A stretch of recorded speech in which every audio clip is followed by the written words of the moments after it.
Welcome to the Sort of Sure podcast, where doubt looms, fear whispers, and the only way forward is through. I'm Samar Carbo, and if you've ever felt like you're just sort of sure about what you're doing, you're not alone. This is where we face the uncertainty, push past the hesitation, and keep going anyway. So take a breath, step in, and let's move forward together.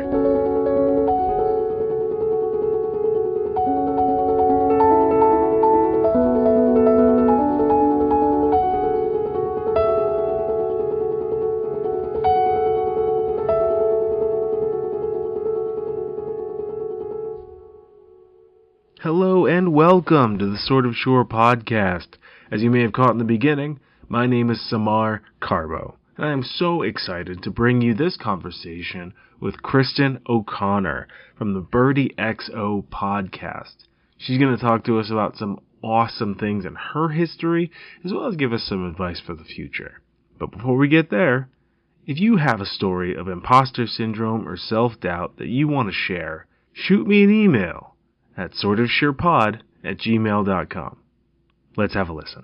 My name is Kristen Birdie O'Connor. I'm the host of the Birdie XO Healing, Helping, and Inspiration podcast that just launched this year. I'm a mom to 2 boys, a wife. The name of your podcast is absolutely perfect because who is 100% sure of anything 100% of the time? So I know not me.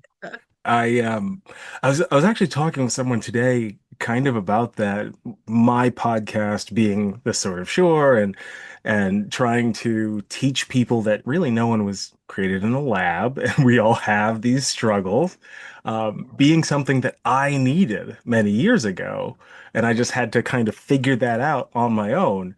I'm sort of becoming the adult that I needed as a kid.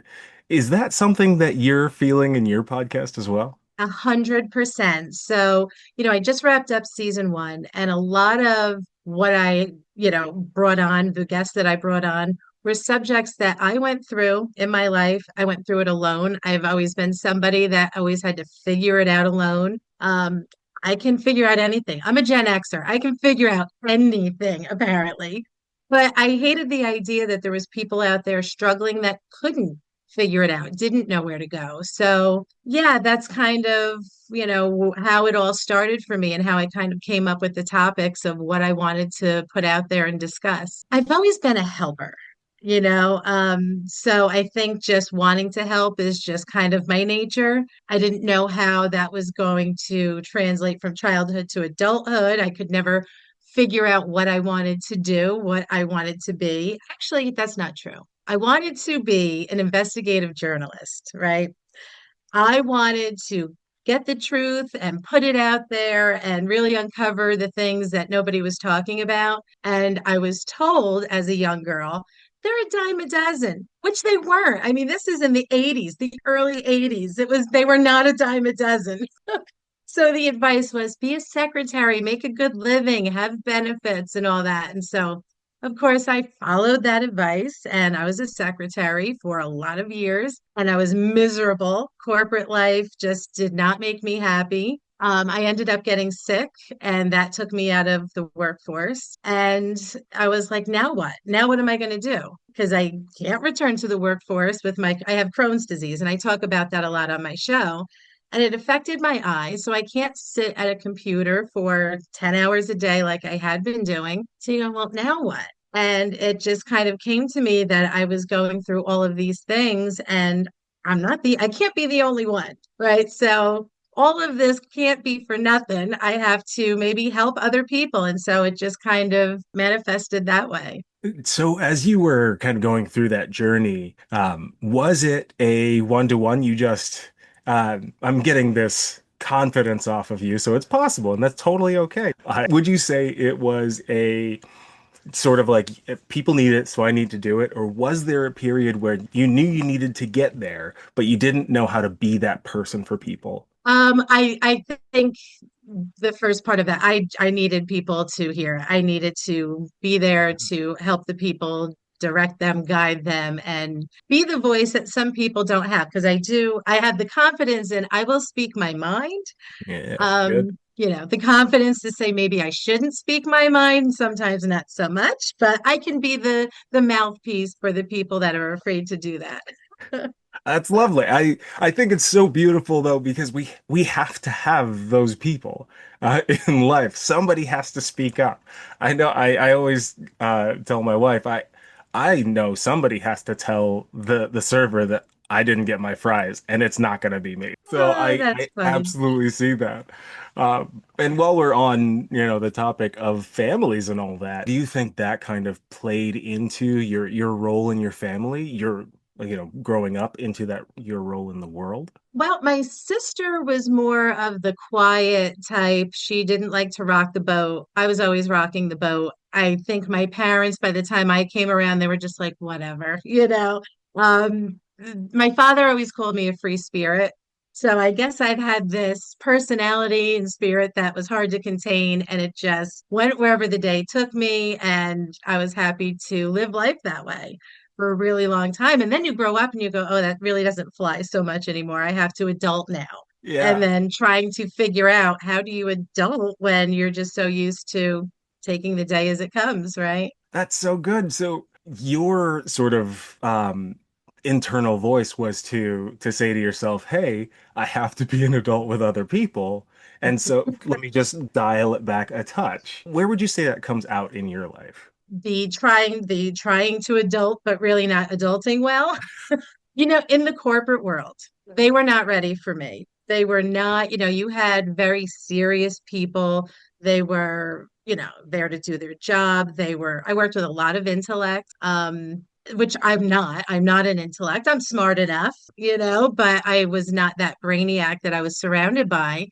I was the personality and they just weren't. And so trying to reel myself in to fit into that was really difficult. It's something that I hear a lot, actually.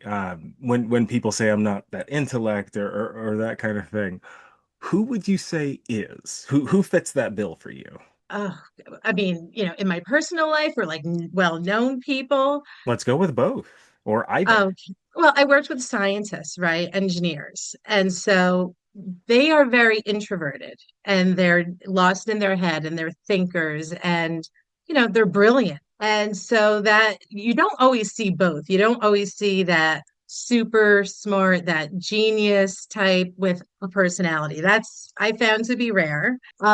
So that's kind of, what I'm talking about, where it's like, hey, how you doing? I'd come in the office and be like, oh my God, guess what I just did? And they really didn't care. They weren't into that. Somebody famous who fits the bill. Oh, well, Bill Gates, right? Yeah, He's a that's genius. very smart and almost unnecessarily so. Leave some for the Yeah, rest of we us. need to have a chat with him.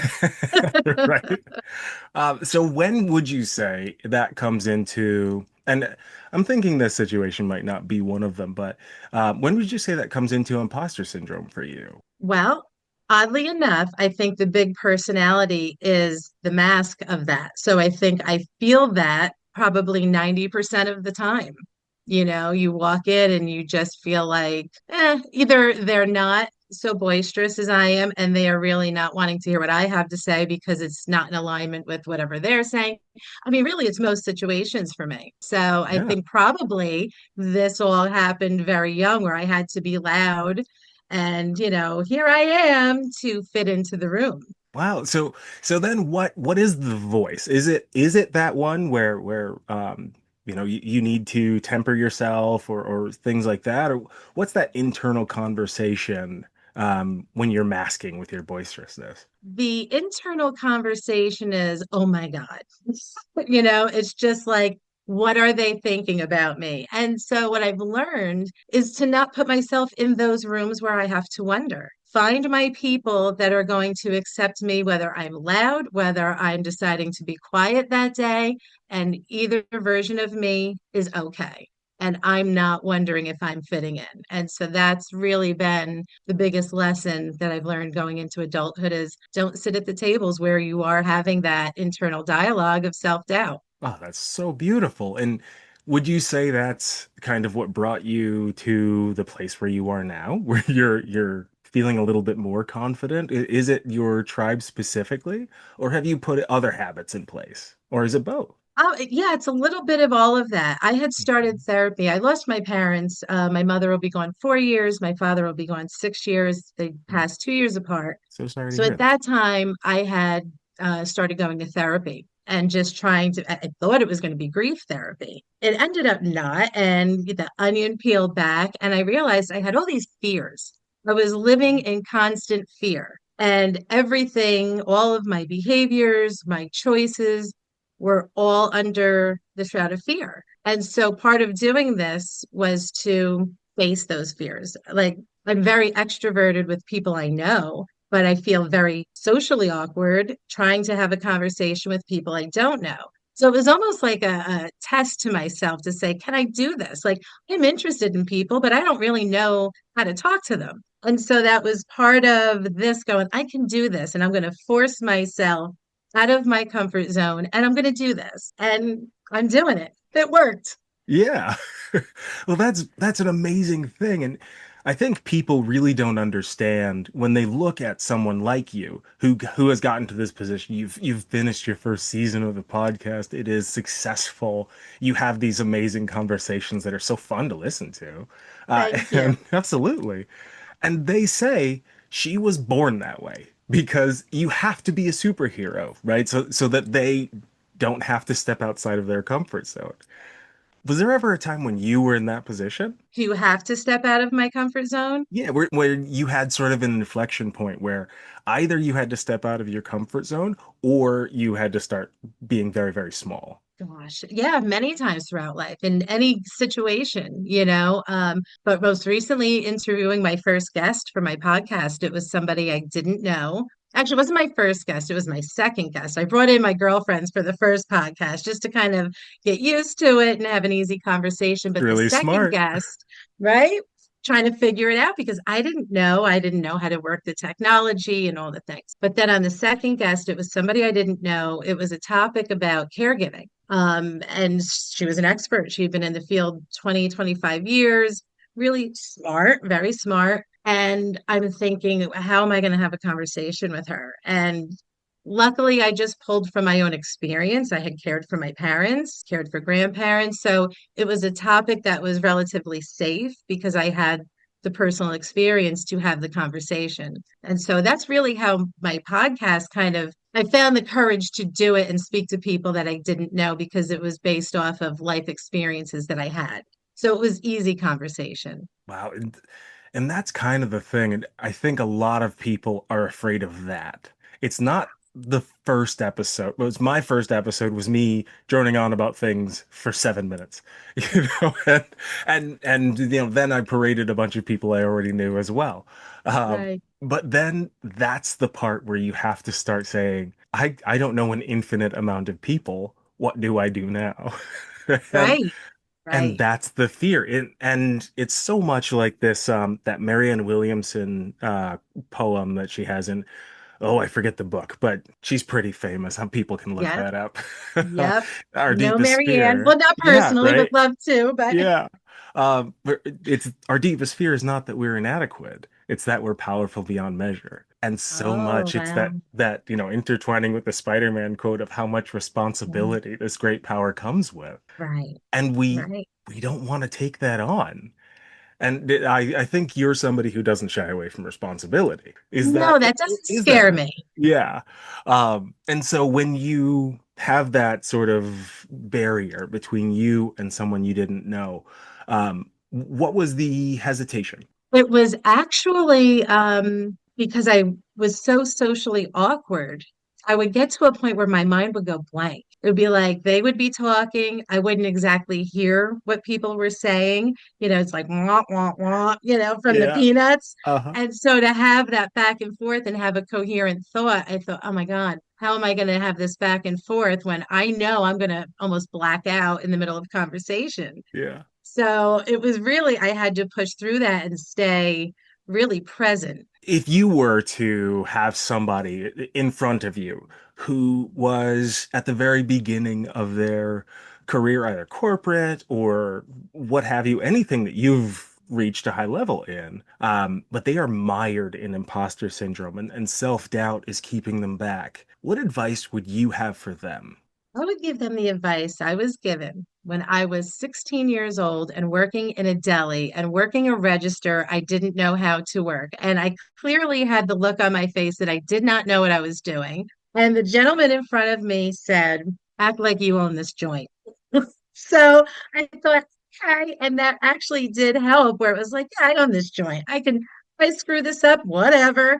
And that would be the advice. Walk in a room like you own the room. That's so good. And nobody has said that yet. Um, and that's part of what I love with all these interviews. They're all incredibly unique. Yeah. But I got a similar thing. When I was a kid, I was in musicals and plays and front of thousands of people and all that stuff. And I eventually had to just say, either I'll never see these people again my entire life, or I will see them again, and I would rather they hate me for doing my very best than me just phoning it in.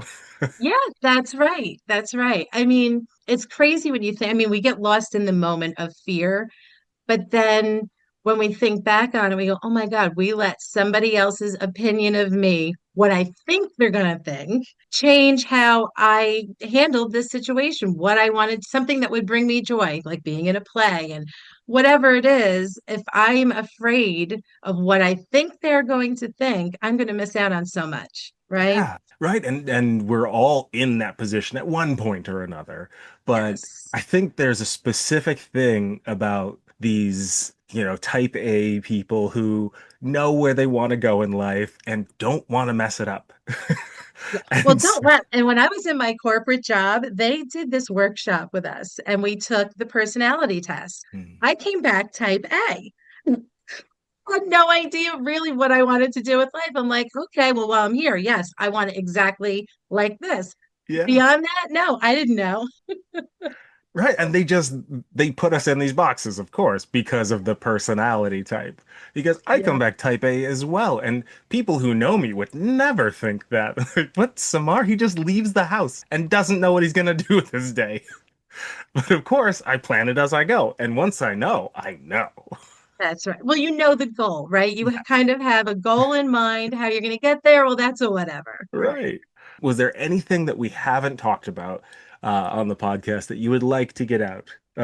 Whether, what's going on in your life or a plug of any kind. Yeah, everybody check out Birdie XL. Found wherever you get your podcast because there's a little bit of something for everybody.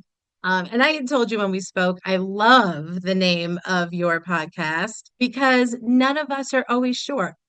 All of us are feeling some kind of imposter syndrome. We're trying to figure out our next steps, how to get there. Is this like we're all unsure? We're all unsure at some point in the day, not even in our lives. There's some point in the day we're not sure, but you just keep pushing through and figuring it out and take whatever lessons come along the way. If it's, hurtful lessons, if you're being turned away, that's all something to gather from that experience to keep moving you forward. And so that's what I try to put out in my podcast with my guests. And there's a little something for everybody. Yeah, that's awesome. Healing, helping, and inspiration of all kinds. That's Uh, well, right. well, thank you so much for coming on the Soda of Sure podcast. It has been Thank a you so much for blast. having me. This has been so much fun. I really appreciate this. Absolutely. Bye bye. Just an awesome conversation with Kristen Birdie O'Connor. Check her out on the Birdie XO podcast, wherever you find your podcasts. I'm sure she'd love to have you. Don't forget, if you have a story of imposter syndrome or self-doubt and you want to share it, shoot me an email at sortofsurepod@gmail.com. Well, that does it for us today. Later days.